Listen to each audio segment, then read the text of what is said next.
Hi kids, I'm going to read to you The Night I Followed the Dog by Nina Laden. I have read it in every school that I've ever taught in, including Northern Ireland. In fact, when the kids saw me in my neighborhood over there, they called me the dog lady. I finally have dogs though. I didn't have dogs then. The Night I Followed the Dog by Nina Laden. I have a dog, nothing exotic or special, just an ordinary dog. In fact, I always thought he was a boring dog. What I mean is he can fetch, roll over, and shake hands, but most of the time he just sleeps and eats. I think that sounds a lot like Rascal. I used to think that our next door neighbors had the best dog in the world. Their dog can sing and change the channels on the TV. Their dog always wins medals in obedience school, but I don't think their dog is so great now, not since the night I followed my dog.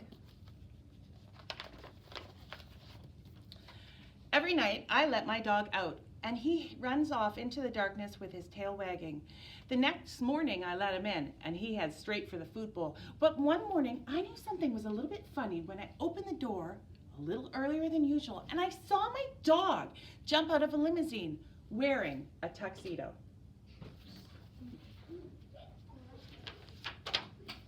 Before I could look twice, he disappeared into the backyard. I opened the kitchen door and whistled.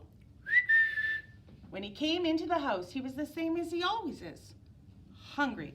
I wasn't really sure that I had believed what I had seen, so that night I decided to follow him.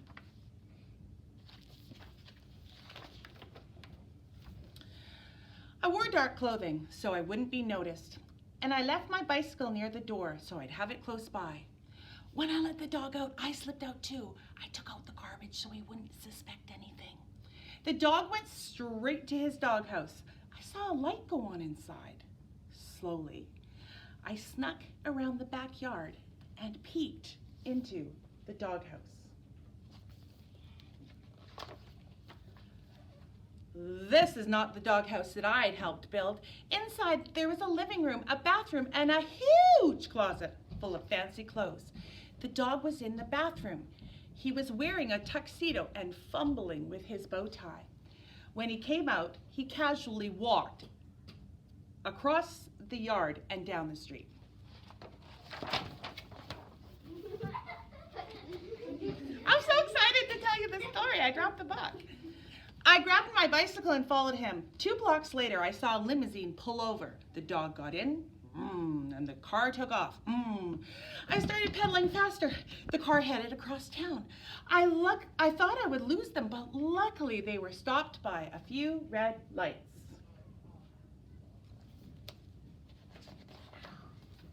After a while, I found myself in a part of Summerland that I had never seen before. The buildings all seemed to be empty, and it was very quiet.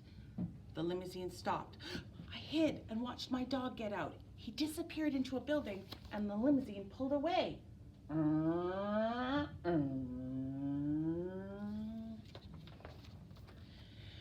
There was nothing on the outside of the building, just 2 brass fire hydrants on either side of the entrance.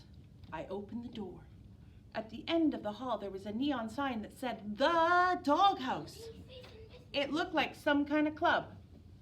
I crept closer. I decided to get a closer look.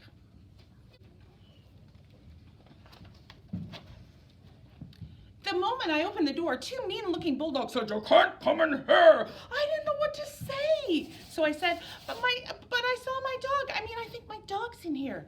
Just then my dog walked over and said, "He's okay, boys. He's with me."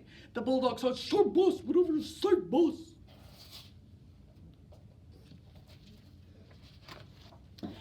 For a minute that seemed like forever, I waited.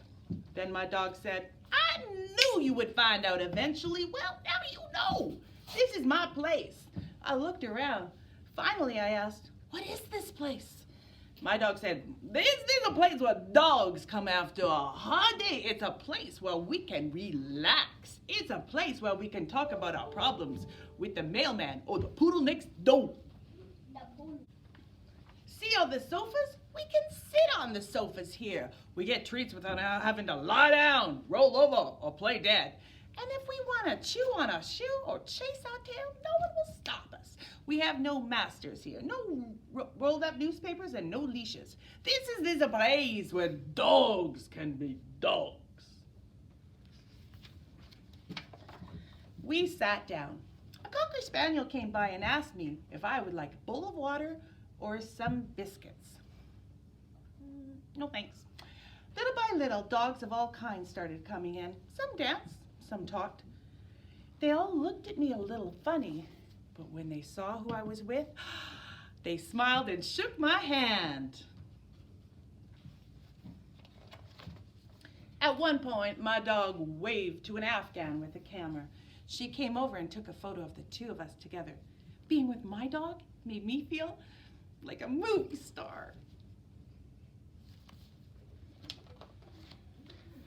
Just when I was really starting to enjoy myself, I looked at my watch.